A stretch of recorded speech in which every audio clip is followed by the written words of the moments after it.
now was obscured. The sun was high and set behind layers of pollution, the light rusted and dim. I thought about the people who started fires, how they struck a match, lit kindling, and burnt the first bush on a day so hot and dry that flames stampeded across the earth. I wondered what it felt like to watch fire destroy cattle, make horses rear up in terror. I imagined them standing as we were, seeing old people leaving nursing homes on gurneys, wide-eyed, their faces covered in oxygen masks, watching farmers as they cried, their belongings turned into vapour. I imagined the firebugs and wondered which part of it made them happy. "How hot is it?" My brother Elijah appeared at the doorway, wearing only faded board shorts. His voice a self-answering question, his body all shin bones and forearms. "Weird," he said, joining us in front of the television. "Like a horror movie." The sails of the opera house were not ivory, but carved out of red jasper. It didn't look like the city printed on postcards. It was still ours, but it didn't seem like home. "It's a bit cooler out here," Dad offered from the back veranda, where he had wandered. "Why don't you kids sleep on the balcony?"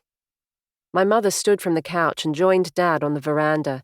She swilled the last of her drink before kissing him on the lips. "I'm going to get another. Do you want one, Seamus?" Dad shook his head. My brother and I pulled our camping mattresses onto the veranda. We lay on our backs and hoped a sea breeze would find us. Over the wooden railing, I saw the dim glow of Middle Harbour and heard the slow rush of burning underneath. Dad sat down behind us and leant against the wall. My father's voice was low and deep, the sound of waves breaking from the floor of the ocean. He was talking about when my mother was pregnant with Elijah, more than 3 years before I existed, how she used to bring her cello to this spot in the evenings. When we were younger, Dad told us tales of when he was a boy, Northern Irish myths, and the years before we were born. I had to listen carefully because the storylines changed, characters merged with one another.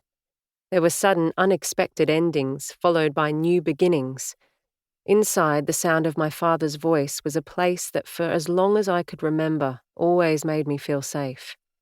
I opened my eyes a slit and saw old rafters above me, the awning of the balcony, the floating ribs of our home. Dad's words drifted up there, getting caught in the wood. They collected and hung in the cobwebs. My father's voice was made in Northern Ireland, but decades after his emigration, the centre of it had been ground down, worn like sea glass into the frosted light of an Australian drawl. The curled edges of his voice, though, remained Northern Irish. His accent gave his words a melody and the illusion of rhyme.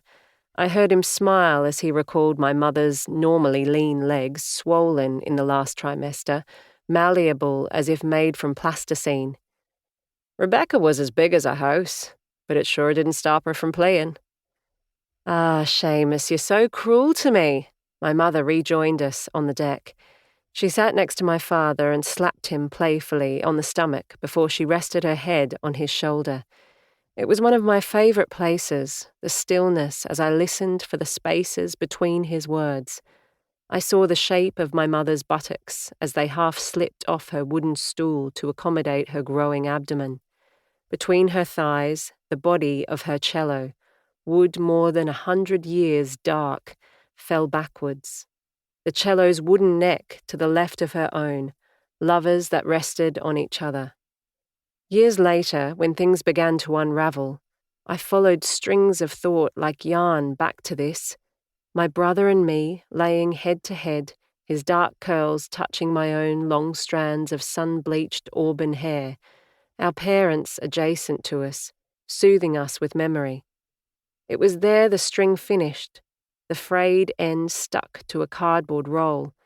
That was it, the end and the beginning, that told me the truth.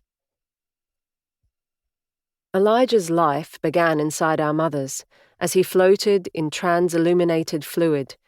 There would have been a short distance between my brother's head and the curved back of the instrument. I imagined the layers between, dissected